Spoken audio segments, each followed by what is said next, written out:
So we got some great news, guys. And I know I'm flooding this year with stuff going on, but I'm trying to grow my political channel, probably as big as my other one, hopefully. Um, yeah, so they have been arresting the Somalis for the fraud in mass and deporting them. I have seen videos of a lot of people protesting for the people to be arrested for the fraud. People that are actually against the fraud. They even went to not a congressional meeting. I keep almost saying that the city hall, town hall, whatever meeting where they said the Somalis even were admitting like we know fraud is wrong, and they was like, oh, I didn't mean to say that. So they know that they're committing fraud and they know that it's wrong. So why again are there people protesting for them? This is the idiocracy of the left that I see. Why are they willingly trying to give up their tax dollars to people who haven't earned it or aren't doing anything with it except lining their pockets, just like bad politicians, right? Is it because maybe they're on those same benefits and they don't care? I don't care if it doesn't affect me. They don't even have jobs. Why would they care? They're not paying taxes. What? Taxes? What's that?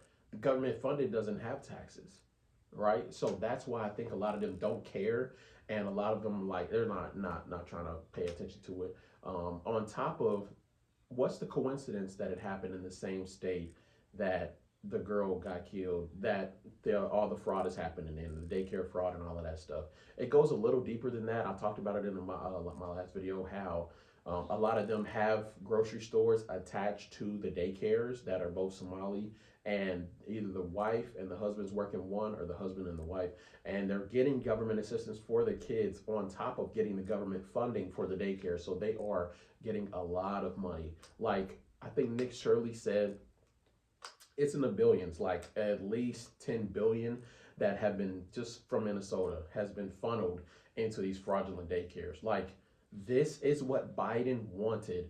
And they've been caught on camera, a lot of them saying like we're sending money to Somali, like we want to make this a Somali nation. And the problem goes a little deeper than that when it comes to funding Islam and Islamic terrorists, because not every Islamic is a terrorist, but it just so happens that every terrorist is, you can fill in the blank.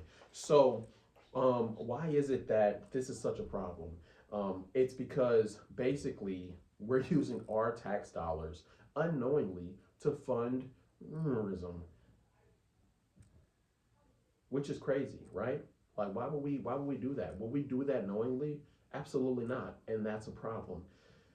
But I think it goes a little deeper than that. I think they were trying to establish like Somali communities and cells that were on call in case something like this happened. I wouldn't be surprised if there was an uprising of, some type of Somali sleeper cells. This is why I'm saying like I'm gonna upload this video twice, once as Civil War and once as the Somali fraud part two. But it's I'm glad that they're doing something about it like immediately. Like they shut off all the funding for daycares so that they could go through it with a fine tooth comb and see like why this stuff has not been noticed, because there was an investigation that basically implemented the Biden administration and they stopped it because it implemented the Biden administration, which is crazy. But from what I've seen, they are on top of it, and people are now protesting ICE. But it's because they didn't have a reason to hate ICE before, because they're like, why the hell are you guys protesting for illegal immigrants? That makes no sense.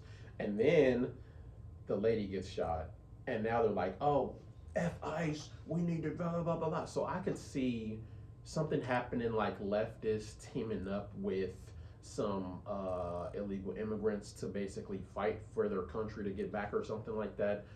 And I just want you guys to know, like, it's not a realistic scenario in my mind, because one side owns all the guns, all of them, like 88% of them. If I had to take a guess on like, it's not even 50-50, I would say it's probably 80-20, like easily 80-20. And I would say all of the vets are on one side.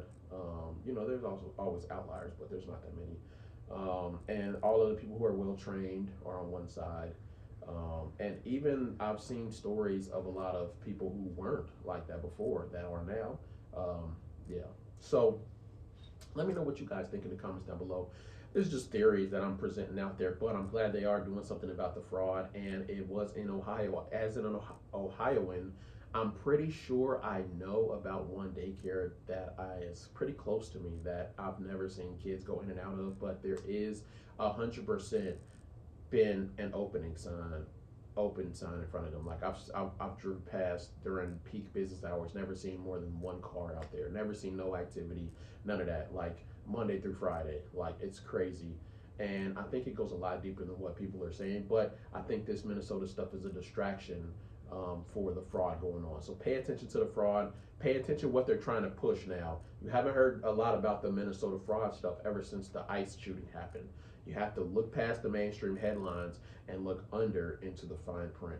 Let me know what y'all think in the comments down below. Like, comment, subscribe, all that stuff. Stay tuned for more. We got more coming. All right, peace.